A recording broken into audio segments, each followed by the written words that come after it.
Deputy CM Bhatti Vikramarka మంత్రి శ్రీధర్ బాబుకు strong counter ఇచ్చారు మాజీ మంత్రి హరీష్ రావు. విద్యుత్ రంగంపై అసెంబ్లీ సాక్షిగా విడుదల చేసిన స్టేట్ పవర్ సెక్టార్ శ్వేతపత్రం, ఇటీవల విడుదల చేసిన clean and green energy policy 2025, ఈ రోజు మీరు పీపీటీలో ప్రదర్శించిన విద్యుత్ గణాంకాలు ఒకదానికి మరొకటి పొంతన లేకుండా ఉన్నాయన్నారు. భట్టికి కనీస అవగాహన ఉందా అని ప్రశ్నించారు. డిప్యూటీ సీఎంగా, విద్యుత్ మంత్రిగా 2 ఏళ్లు పూర్తయినప్పటికీ మీ శాఖలోని విషయాలపై ఏమాత్రం అవగాహన లేకపోవడం విచిత్రంగా ఉందన్నారు. అలాంటి మీరొచ్చి ఇతరులను అన్ఫిట్ ఫర్ పాలిటిక్స్ అని కామెంట్ చేయడం తగదని సూచించారు. మీ అధికారులు ఒక్కోసారి ఒక్కో రకమైన లెక్కలతో మీ చేతుల మీదుగానే ఆవిష్కరింపజేస్తున్నారంటే మీ శాఖపై కనీస అవగాహన కూడా లేదని స్పష్టమైందన్నారు.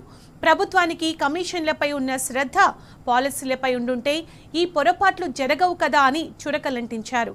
ఒక్కో సందర్భంలో ఒక్కో రకంగా లెక్కలు చెప్తున్న విషయం కాంగ్రెస్ మంత్రులకు కూడా తెలియకపోవడం శోచనీయమన్నారు హరీష్ రావు.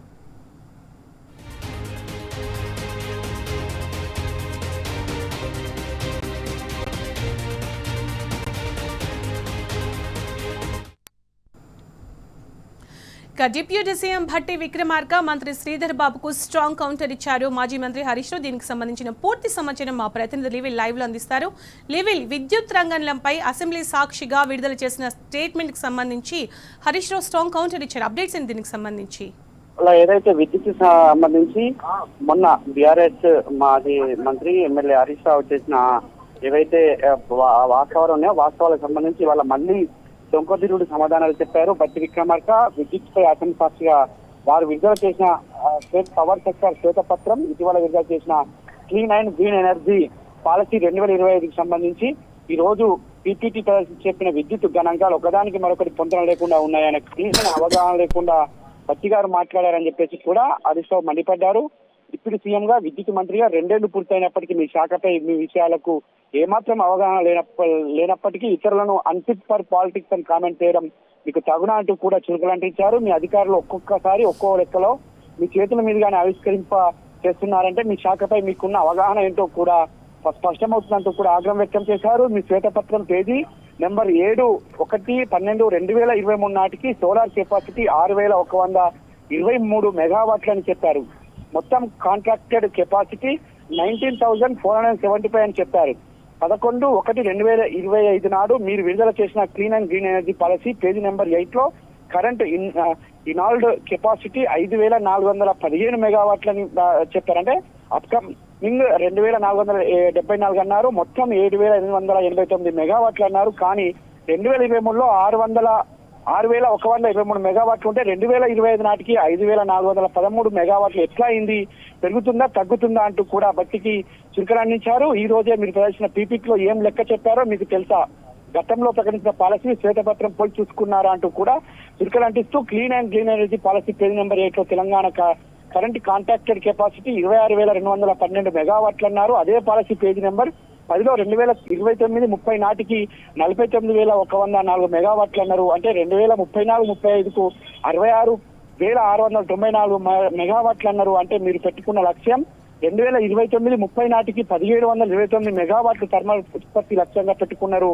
మొన్న మీరు ఇచ్చిన క్యాబినెట్ నోట్ ప్రకారం 24,000 మెగావాట్లు థర్మల్ ప్లాంట్ నిర్మాణం లక్ష్యంగా పెట్టుకున్నారు. మీరు ఇచ్చే clean and green energy policy ఎందుకు తుంగలో తొక్కారంటూ కూడా ఆగ్రహం వ్యక్తం చేశారు. ఎందుకంటే ఇది 50,000 కోట్ల బడా స్కామ్ కాబట్టి 2034-35 వరకు థర్మల్ విద్యుత్ ఉత్పత్తి 16,966 మెగావాట్లు మాత్రమే లక్ష్యంగా పెట్టుకున్నారు. మరి ఈ రోజున మాత్రం 5,000 నుంచి 6,000 మెగావాట్లు థర్మల్ విద్యుత్ లోటు ఉండబోతుందని ఎట్లా అంటారంటూ కూడా ఆగ్రహం వ్యక్తం చేశారు. పూర్తిగా భట్టికి, డిప్యూటీ సీఎం భట్టి విక్రమార్క విద్యుత్ శాఖ పైన ఏమాత్రం అవగాహన లేదని స్పష్టమైందంటూ కూడా ఆగ్రహం వ్యక్తం చేశారు. ఇది ఎట్లా సాధ్యమవుతుందో బట్టి చెప్పాల్సిన అవసరం ఉంది. ఈ రోజు ప్రదర్శన పీపీటీ తప్ప, మొన్న ఇచ్చిన మీ పాలసీ తప్ప, అంతకుముందు అసెంబ్లీ సాక్షిగా పెట్టిన శ్వేతపత్రం తప్ప మీరే వివరిస్తే బాగుంటుందంటూ కూడా ఆగ్రహం వ్యక్తం చేశారు. మీరే సంతకం పెట్టిన green energy policy 2025 page number 3 ప్రకారం 2030 నాటికి 20,000 మెగావాట్లు రెన్యూవబుల్ ఎనర్జీ తీసుకొస్తామన్నారు. కానీ ఇది 13,000 మెగావాట్లు సోలార్ ఉండగా ఎందుకు థర్మల్ ప్లాంట్ అంటూ ముందుకు వెళ్తున్నారంటూ కూడా ఆగ్రహం వ్యక్తం చేశారు. మేఘాల మీద కేబినెట్ ఎందుకు నిర్ణయం తీసుకుందో చెప్పాల్సిన అవసరం ఉన్నట్టు కూడా భట్టికి చురుకులందించారు. కాంగ్రెస్ మంత్రులు ఎంత వింతగా మాట్లాడడానికి మరో ఉదాహరణ వైటీపీసీకి సంబంధించి ఒక మెగావాట్ 64 కోట్లు ఖర్చు అయిందని, ఎన్టీపీసీ రామగుండంలో 7,063 కోట్లు ఖర్చు అవుతుందని శ్వేతపత్రం పేజీ నెంబర్ 11లో చెప్పారు. ఎన్టీపీసీ పేజీ 2 2023 డిసెంబర్ 1 నాటికి 3x8,000 మెగావాట్ల పవర్ ప్లాంట్ ఇంకా మొదలు పెట్టనే లేదని శ్వేతపత్రం నాడే మీరు ప్రకటించారు. అంటే మీ మాటలకు మీకే పొంతం లేదా అంటూ కూడా ఆగ్రహం వ్యక్తం చేశారు. అటు ఏదైతే మహిళ ఏదైతే మొత్తం పూర్తిగా అవాస్తవాలను అబద్ధపు లెక్కలను మరొకసారి ప్రదర్శించారు. ఇది తెలిసి ప్రదర్శించారా, తెలియక ప్రదర్శించారో మీరే ఆత్మ పరిశీలన చేసుకోవాలంటూ కూడా ఆగ్రహం వ్యక్తం చేశారు.